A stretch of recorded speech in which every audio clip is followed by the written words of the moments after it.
tassa bhagavato arahato samma sambuddhassa. Namo tassa bhagavato arahato samma sambuddhassa.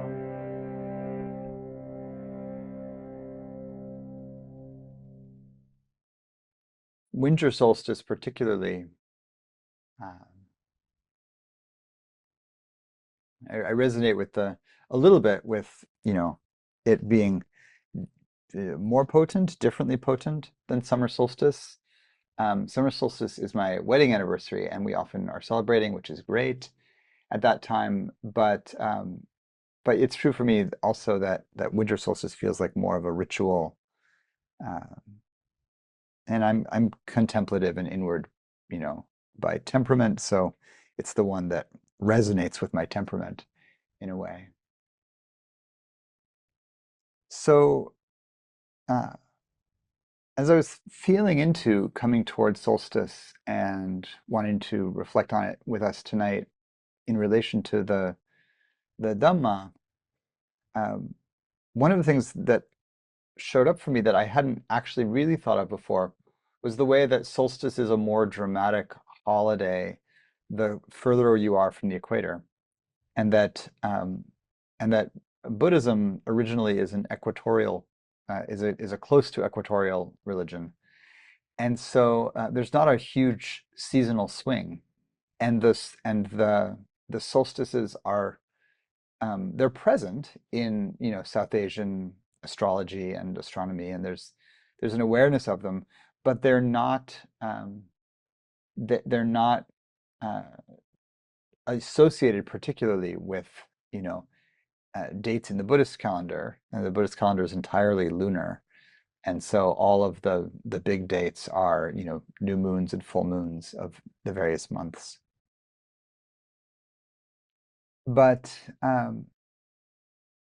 in in the diasporic Northern European culture that I'm descended from, that many of us are descended from, not all, um, solstice, the solstices and equinoxes, perhaps somewhat less so, for folks who have been drawn to turn away from the monotheisms that many of us were raised in. I was raised Catholic, some of us were raised Jewish or Muslim, turning away from those um, faiths toward um, the impulse to revive or remember, to bring back into our bodies and our communities something of an animist orientation, a connection to the earth and the cycles of the earth as the heart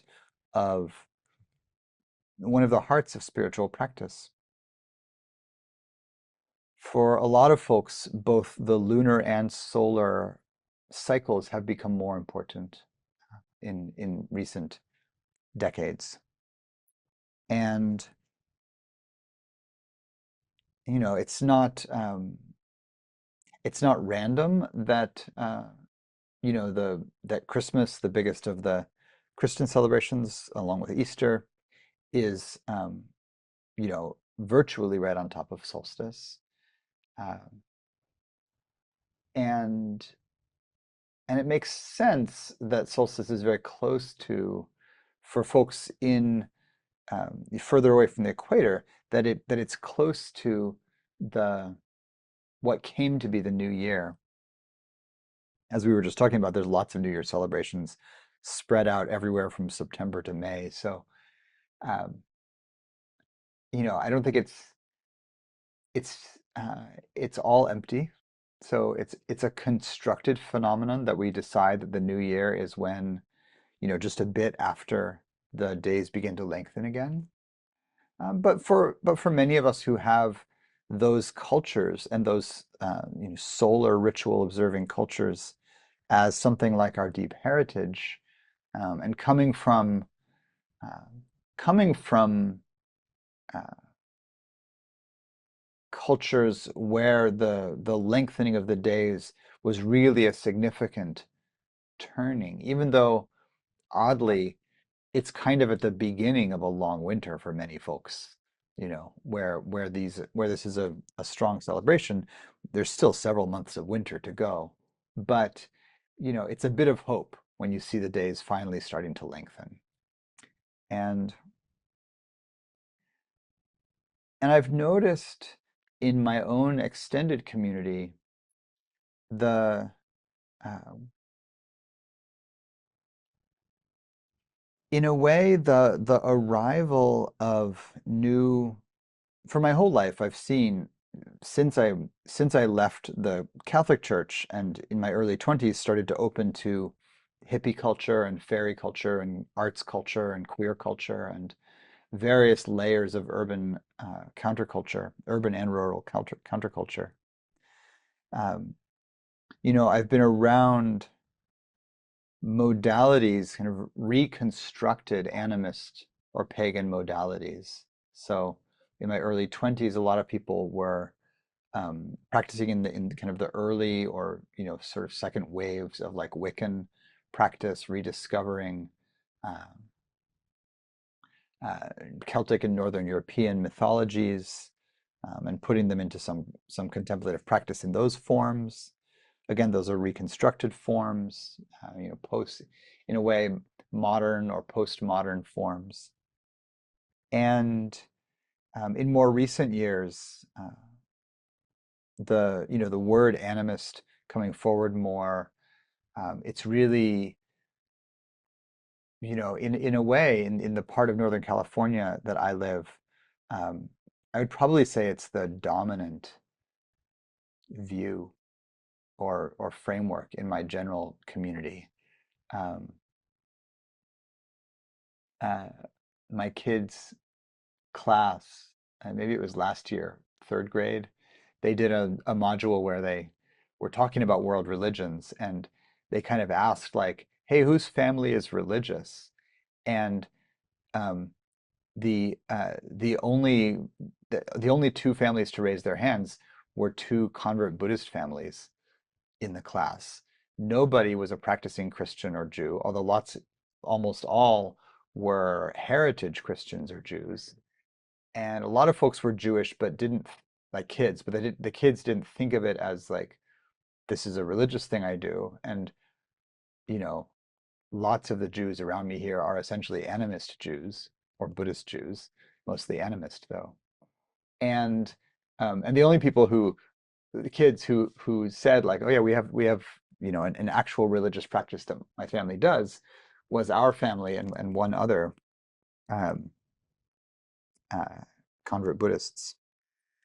But um, because I think a lot of folks don't think of animist practice, as a religion. I'm not sure it is a religion by sort of historical definition, but it's become, I think, for communities recovering from the long karma of the Western monotheisms, driven by a desire to be more in contact with our animal nature, our nature as kin to the various animals and plants, our life as participants in an ecosystem.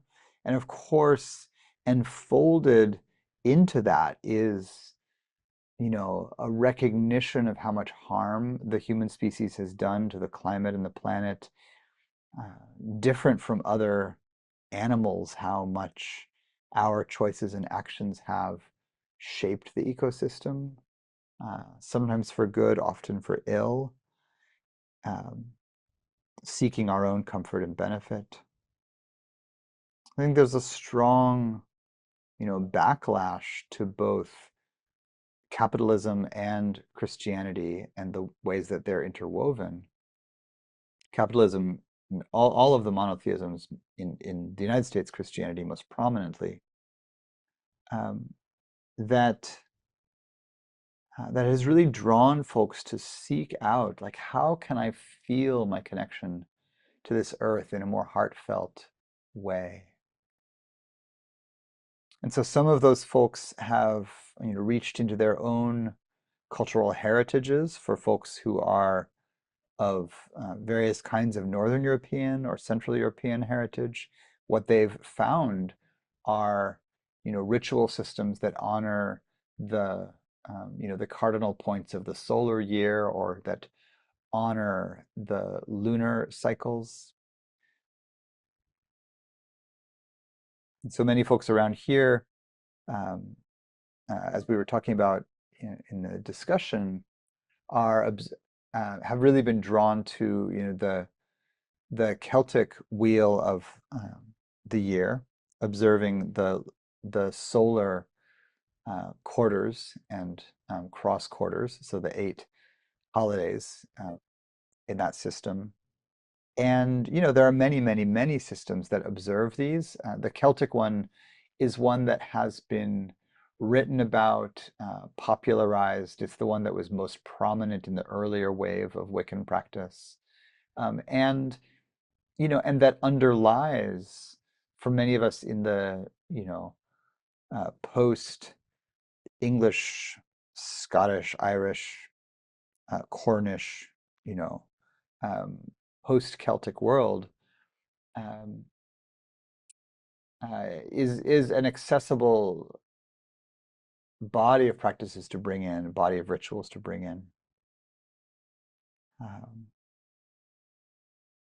these holidays are, in some ways tied to the agricultural cycle, different in a way from the Buddhist holidays being holidays celebrating the renunciate order. They're not as much tied to the agricultural cycle.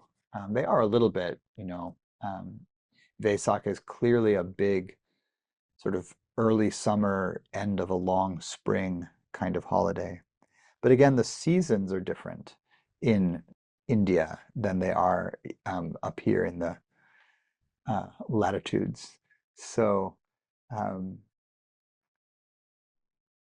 one of the things that's disorienting sometimes for folks who spend a lot of time in the early Buddhist countries, South and Southeast Asia, or anywhere equatorial, is um, the way that we don't notice how deeply the the seasonal process in our heritage countries shapes our view of who we are, of what it means to live on the earth. The oscillation between summer and winter, with the expansive spring and the contractive fall, like the amount of mythos that is embedded in these in this wheel, the wheel of the solar year, um, uh, is here in the northern hemisphere, is part of it's part of the deep operating system in many of our psyches. And so I think there can be whatever tradition whatever doorway we find, whether it's a Celtic doorway or something different, a Germanic or a Southern European doorway to these festivals, or something else, an Eastern European or Slavic variation, Jewish variations. What we can find, and sometimes this is very poignant for folks who have found their way to, you know, a convert Indic faith like Buddhism or another of the dharmas, Jainism or Hinduism, yoga, that there can be a sense of a deep kind of homecoming, or, a familiarity. Even though when I grew up as a kid, we didn't observe the solstices at all. Like, observing solstices and equinoxes is absolutely an artifact of my adult in hippie communities. I was not raised with it. I was raised with Christmas, Easter, and everything in between, saints' days and whatnot, um, Lent, and you know the Assumption, all of those things. And but one of the things that I feel when I orient toward the solstices is almost that they live like in a different channel of my heart than Buddhist practice or Dharma practice. A lot of folks will reflect on this with the Dharma, with the Buddhist practices, in relation to many different kinds of worldview or even religion. There's a way that because what the Buddha was teaching uh, sees through the various changing conditions of our lives and points at an underlying like psychodynamic process, how we grasp, how we cling, how letting go can be cultivated, what liberation might be in relation to the changing cycles of the world. There's a way that it glides over or under, whichever is your preferred metaphor, the the manifest cycles of the world. And in that sense, I feel like it lives in a different place in me than the the part of me that finds a kind of home and groundedness in honoring the the turning of the year. So a couple of our solstice rituals uh, on the day of the solstice itself, um, we we turn off all the devices in the house, and as it gets dark, we don't turn the lights on. So when we enter into the longest night, we use only candles in the house, and so and that starts at like 4:30 where I live, so it's relatively early. There's a long evening, and we've gotten in now that we live in this lovely little kind of rural neighborhood out in the country. We've gotten into this lantern walk ritual where sometime after dark we get together, we get all the kids together, some families come over. We all bring candles that we or like lanterns that we can carry. We light all the lanterns, stand around in the backyard. We sing some songs and we do a walk. Uh, there's like a redwood gully out behind our house that goes kind of through some various backyards. So we can walk down through this very dark kind of forest gully path, um, a couple hundred yards, and emerge in the backyard of these neighbors that are elders that have lived here for 50 years, very sweet folks.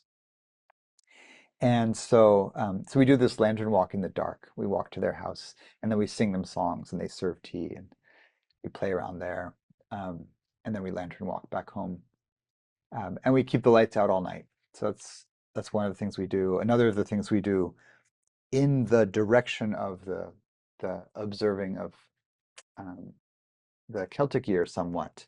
We're connected to a local, really a beautiful local group called the West County Animists, and um, it's the folks at the core of it, a bunch of them are really lovely storytellers who have studied with the master English storyteller Martin Shaw, who's marvelous if you ever have a chance to come across his books or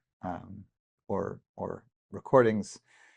And and so they have these gatherings on the 8 cardinal points of that wheel where they tell appropriate stories, interesting long stories from the tradition, share a meal, have a big bonfire, kids running around at night with stories and dogs and food and under a big oak tree in the woods.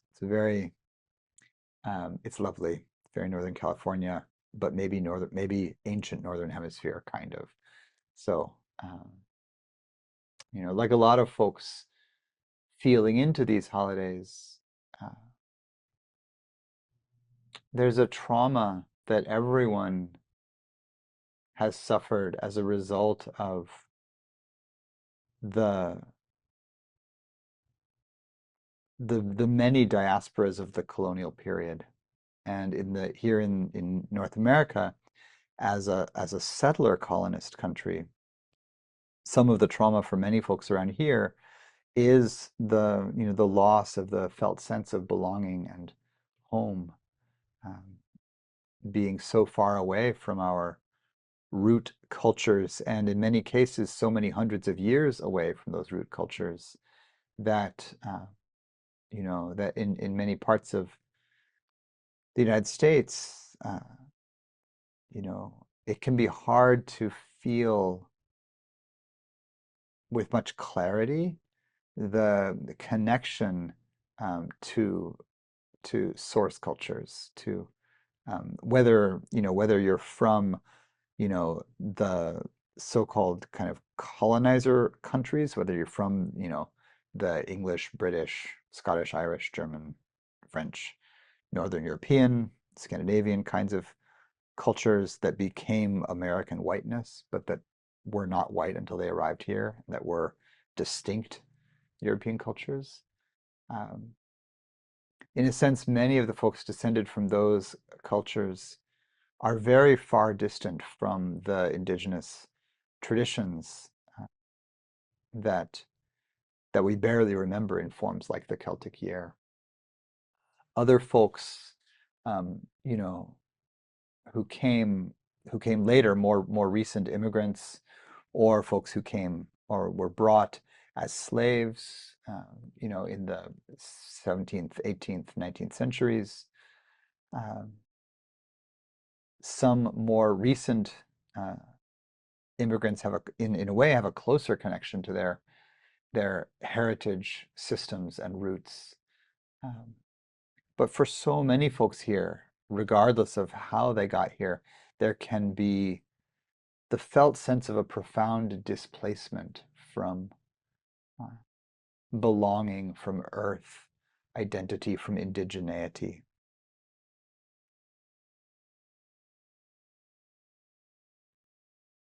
There's a theory about the Buddha that, he's part of um, the Sakyan clan, which is part of a large population of folks that call themselves the noble ones, the Arya, that may well have migrated into South Asia from Central Asia, from Persia and the Caucasus and various places, Bactria, what's now Afghanistan, um, and that, for instance, the Dharma wheel may be a remembered um, and remixed version of the old Persian solar wheel, the image of the Persian solar kings.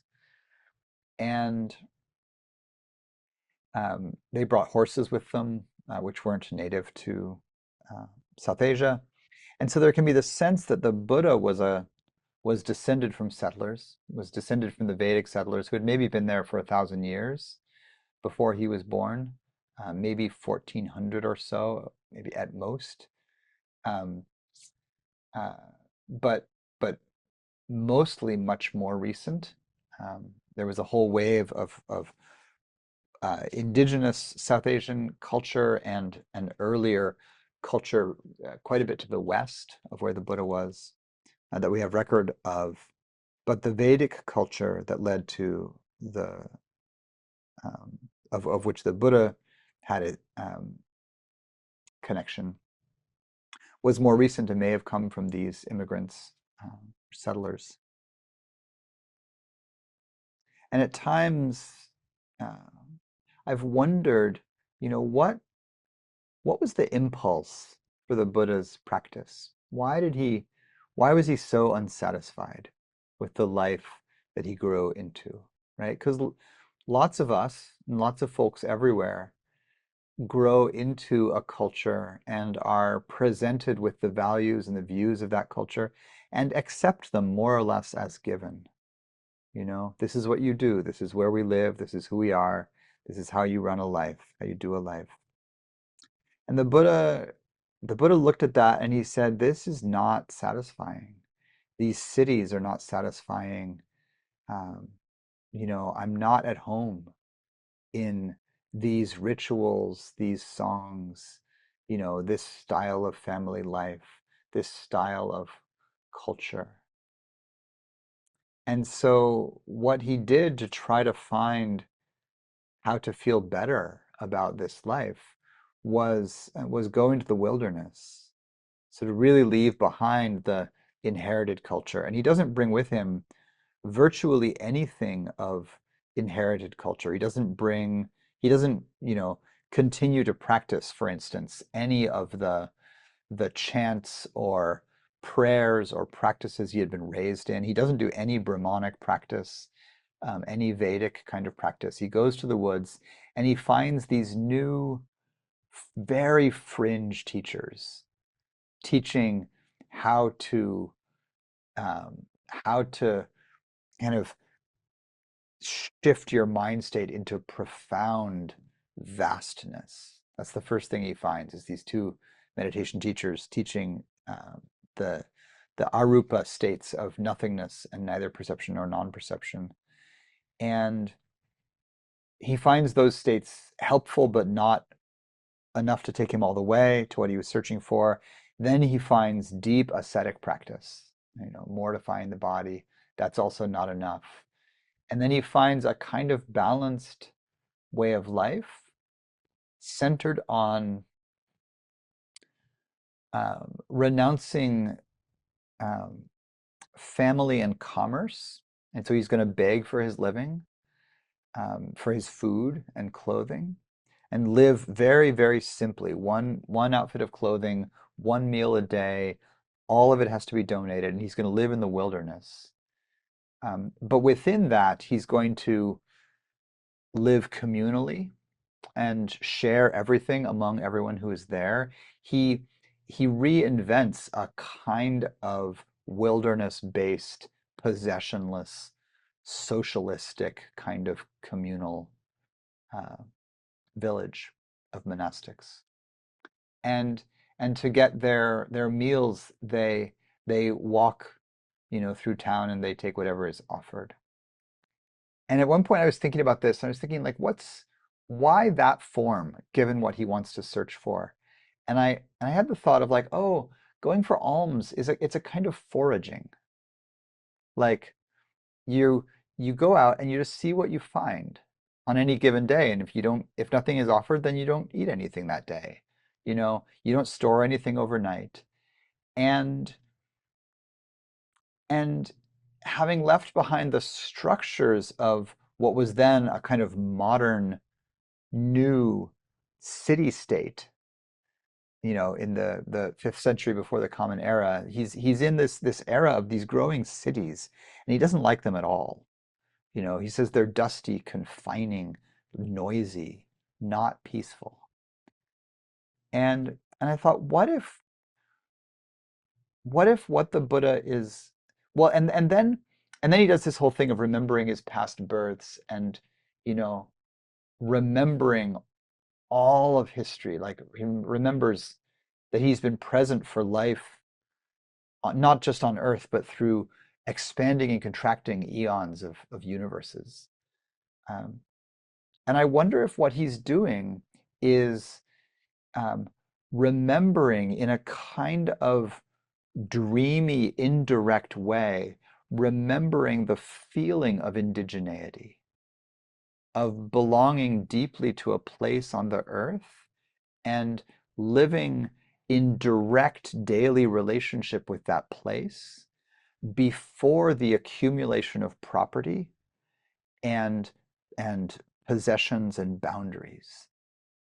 And what he finds is this um, life where he lives with a group of people who go out foraging every day for a very simple meal, and then they just sit together, sit and walk together and talk together in the trees. That's their life. And and so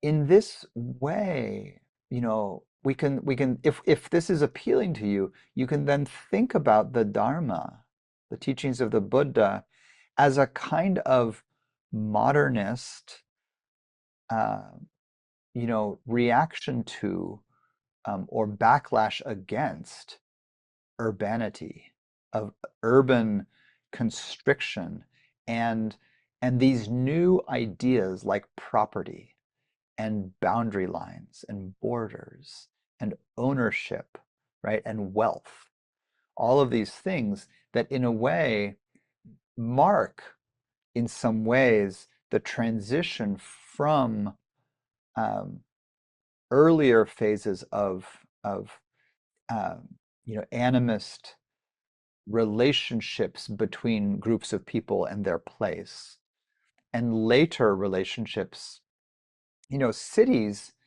Cities in a certain way, by their nature, have to shift a bit away from a kind of foraging, local everything culture, because it takes so many cities by their nature have to concentrate resources. So things have to come from far away to feed and clothe, and house all the people in a city.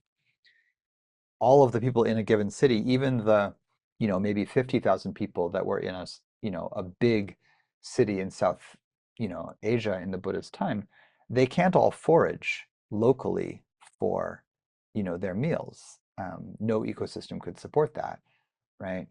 Um, and, a country like the United States right now, with its population, cannot forage locally. Like, we can't survive on the resources of only North America. We import stuff from the rest of the world all the time. And in a way, you can understand the colonial world as as a set of wealthy city centers, the colonial powers, pulling resources in from all over the world to nourish and to enrich themselves. This is like the metastasized definition of having lost indigeneity. And so when we remember ourselves as earthlings, and we want to feel something like a connection to place and time and locality, I think one of I think that this is actually a very natural and beautiful impulse that marries very well with the Buddha's approach to liberating the heart from grasping. Grasping is the root cause of the accumulation of wealth that we call the cities, right, and the colonial world.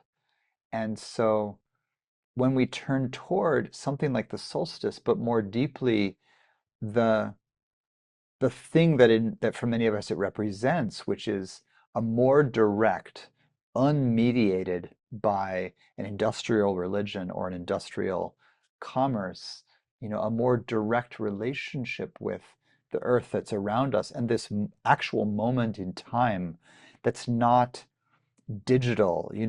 Like, if you're terminally online, you don't have to notice sunset. You don't have to notice the moonrise. You don't have to notice solstice, because the internet is always on. And, and the TV show you watch shows up at 8 p.m., no matter what season it is. I mean, sort of, but, like, the industrial virtual clock doesn't respect the changing season. But what so many of us say, what so many of you are saying in the discussion, and that we can really feel, is like there's a hunger for a kind of, you know, um, uh, like analog life. That there's actually something that you can notice and feel and honor and delight in and practice with and understand ritually about a moment like this, whether it's winter solstice or nearing summer solstice for those of you in the southern hemisphere, that um, that the cycle of the year is not a steady state, that it has this oscillation. And whether you're in an equatorial system where the climate oscillation is different, rain, dry, but up here, it's really this like hot, cold, summer, winter oscillation, the cycle of the year. And we have to we have to, it becomes a practice because we have to, in a way, wrench ourselves away from the the flatness of the virtual world or the flatness of the ever unchanging, commercial world, to actually tune into like, oh, it's really dark right now, and connect with that.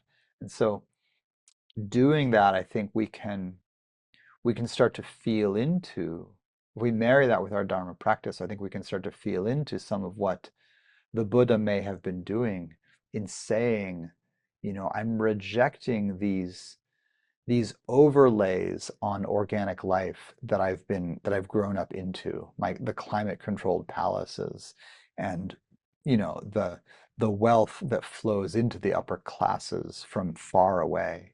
I'm going into a place where I'm going to be in direct contact with the challenges and the peacefulness and the cycles of the organic world.